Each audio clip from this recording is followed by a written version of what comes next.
What up, YouTube? So today is going to be part 3 of the Honda Civic ekk2 out of the manual conversion K24 swap. And today we're going to start prepping out the engine bay, pretty much getting everything out of here that we're not going to use.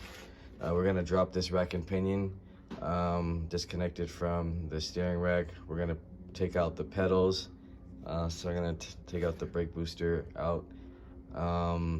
Yeah, pretty much these mounts. AC lines, some of them we are going to keep, but we'll just put them in the back for now because we want to clean everything up.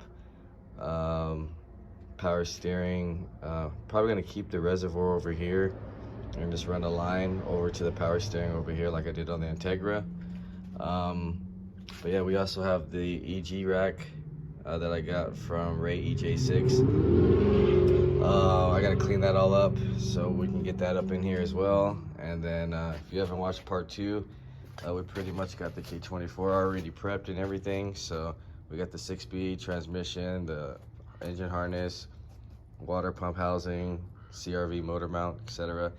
But yeah, time to get to this stuff. So right now I'm gonna start taking out all the mounts, the evap box, get that fuel filter out of here, and all the little brackets that we're not going to be using, so motor mounts and everything, and then we'll come back and see what we're going to do next. All right, so we're back. We got most of our mounts out. I didn't take the rear one out because I'm just going to drop it with the subframe, which I'm pretty much about to do next.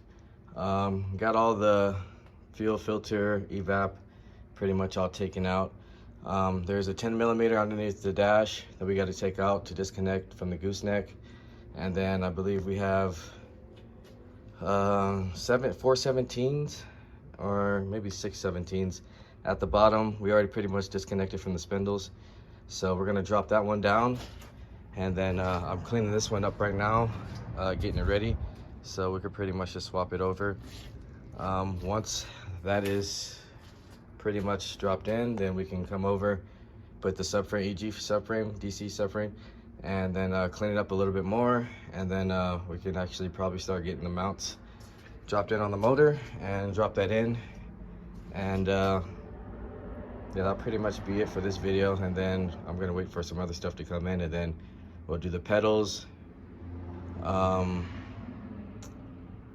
get the S2000 clutch master cylinder installed and everything, and pretty much hopefully we can get this car hopefully done by this weekend. There's some stuff back ordered as far as like the AC stuff, so hopefully we'll get that soon. But right now I'm gonna go ahead and drop the subframe and get the other one back in, then we're back. All right, so we're back and we have our egdc subframe installed now, so it's pretty much ready for the mounts. So I'm gonna go get those right now, and then we're gonna install the rear one first, get the T-bracket on here, and then we'll get the cherry picker and drop it right in. So that's pretty much the next step, and then we'll clean it up a little more and probably put the half shaft on. I'll show you guys which one I use on that, and then that'll probably be it for this video. So we'll go ahead and knock that out and we'll come back. All right guys, so the motor is dropped in. The car is officially K24 now. We still got a lot more work to do, but pretty much just wanted to get the motor installed right now. So next video we'll be getting to the grounds, wiring, getting the radiator in here, exhaust manifold, half shaft axles. Like I said, we still got a lot of work, pedals and everything. So that'll be all on the next video. If you haven't, like, share, subscribe, comment, let me know what you guys think. See you guys on the next video.